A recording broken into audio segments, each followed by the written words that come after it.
بضريح الإمام علي عليه السلام اكو باب اسمه باب الشيخ الطوسي أو باب الجنائز.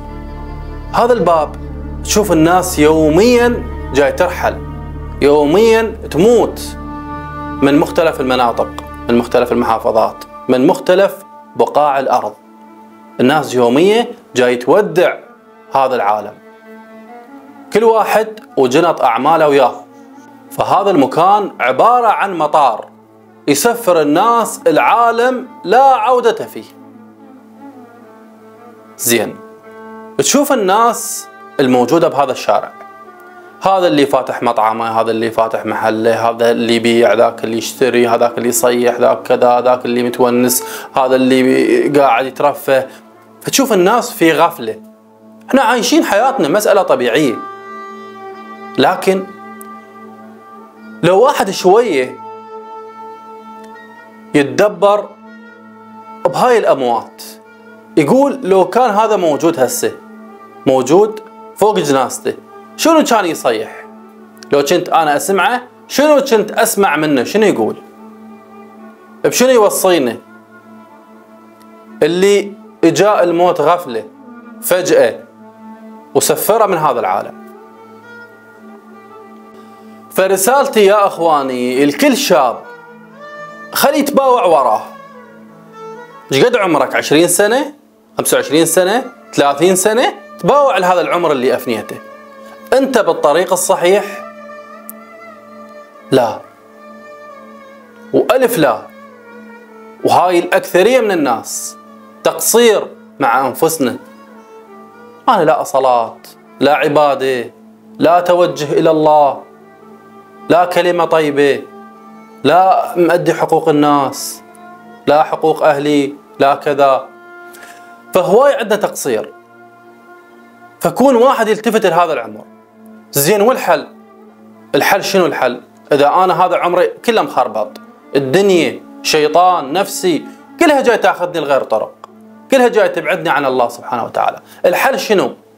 الحل اكو باب الله سبحانه وتعالى قال هذا مفتوح العبادي. شنو سويت؟ شنو ارتكبت؟ وين ابتعدت؟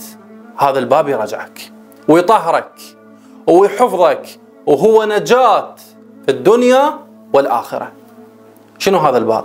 هذا الباب هو الإمام الحسين عليه السلام، هو المجالس، هو الخدمة. انت بس تصور ايش قد شايل هموم، ايش قد انت متعذب، ايش قد انت تعبان من هاي الدنيا، من المشاكل، من كل شيء تعبان. جرب وتعال واجلس في مجلس الإمام الحسين عليه السلام. أريد أتعلم أبكي لك بلا صوت، وأضم عبرة مصابك علي يسمعون. حرام حرام على اللي يحبك يبكي مرتاح. ليش؟ لأن خواتك من بكيهن ذبن جفون، تبكي مباوق الماخوذ عنوق دمن، ثمن دمعتها تصبح لون الانتون. اريد انعوى وانه بصوت مبحوح يا حسين، حتى ما حد يعرف انعى وانحب شلون. شوف القرب من الله سبحانه وتعالى. اقرب مكان تحس انت الى الله في هذا المكان، انت في مجلس الامام الحسين عليه السلام. اقرب مكان الى الله انت في الموكب تخدم زوار الامام الحسين عليه السلام.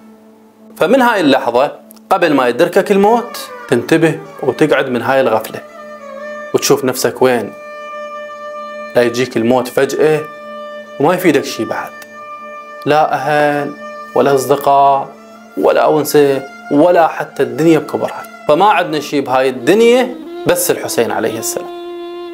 هي الوسيلة الوحيدة، هي السفينة الوحيدة للنجاة من طوفان هذه الدنيا.